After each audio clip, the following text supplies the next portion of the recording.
Oyonnax recevait le Racing dans cette cinquième journée. Oyonnax et le Racing qui ont deux trajectoires différentes. La Prairie, c'est compliqué à Oyonnax avec seulement une seule victoire pour 3 défaites depuis le début de la saison et une défaite déjà à domicile face à Clermont. Et de l'autre côté, une victoire à Toulon déjà pour le Racing qui voulait rester collé à Clermont et Montpellier en tête de ce championnat.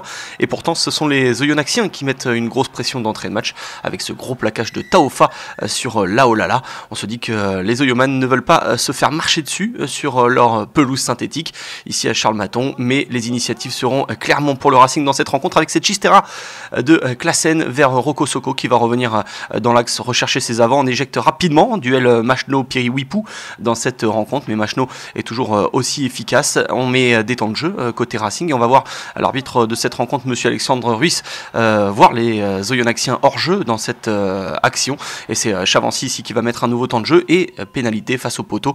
Maxime Machno lui ne va pas s'en priver après 10 minutes seulement. 3-0 pour le Racing. Machno qui va en manquer une face au poteau dans cette première période, un peu surprenant, mais en tout cas le Racing est sur de bons rails dans cette rencontre. On voit une bonne mêlée d'Oyonnax, mais on éjecte rapidement avec Machno et puis on joue sur les largeurs du côté du Racing avec ce bon ballon pour Yohan Gouzen, le Sud-Africain, servi par Chavancy qui va prendre l'intervalle pour aller aplatir le Sud-Africain Yohan Gouzen qui n'était pas très loin de la liste pour la Coupe du Monde. En tout cas, c'est vrai qu'on l'observe beaucoup dans son pays. Yohan Gouzen, il a du talent, 10-15, en tout cas il peut jouer partout, même centre dans cette équipe du Racing, et c'est lui qui vient inscrire le premier essai de cette rencontre après un quart d'heure, et c'est vrai que cet essai va mettre un gros coup au moral à Oyonnax. 8-0, il ne sera pas transformé, mais en tout cas les joueurs du Racing prennent un petit avantage dans cette rencontre. Cette course ici, c'est Vincent Martin qui s'est fait la malle dans la défense du Racing. Vincent Martin qui remplace notamment un Ansel Pune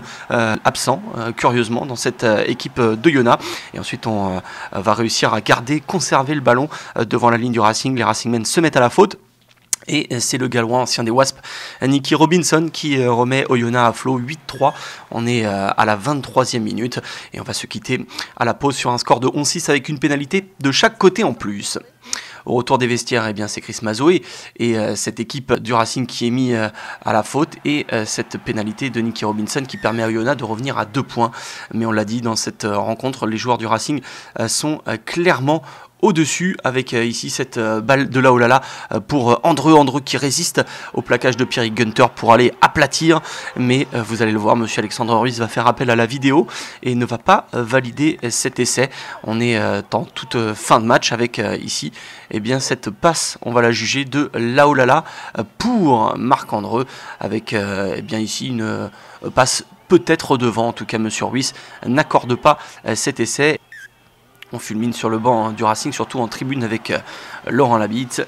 On est en toute fin de rencontre maintenant, c'est la dernière action de ce match, il n'y a pas de bonus à aller chercher, mais en tout cas les joueurs du Racing décident de la jouer avec Joe et Rocco Socco qui tapent à suivre, et regardez la défense, pas forcément sur les appuis d'Oyonnax qui déjoue, et puis c'est Dambiel qui va servir le jeune Louis Dupichot. On va en entendre parler de ce joueur, Louis Dupichot, qui vient marquer le dernier essai de cette rencontre. Olivier Azam est furieux, et Dupichot qui est un espoir dans cette équipe du Racing, qui a mis un triplé en finale la saison passée face à Toulouse avec les espoirs du Racing, se montre dans ce top 14 avec seulement son 4e ballon joué dans cette rencontre, et il va à dame sous les poteaux. Le Racing s'impose finalement 18-9 et reste donc bien au contact de Montpellier et de Clermont. Pour Oyonnax, c'est un tout petit peu compliqué avec une 2e défaite à domicile cette saison, au score final 18-9 pour le Racing.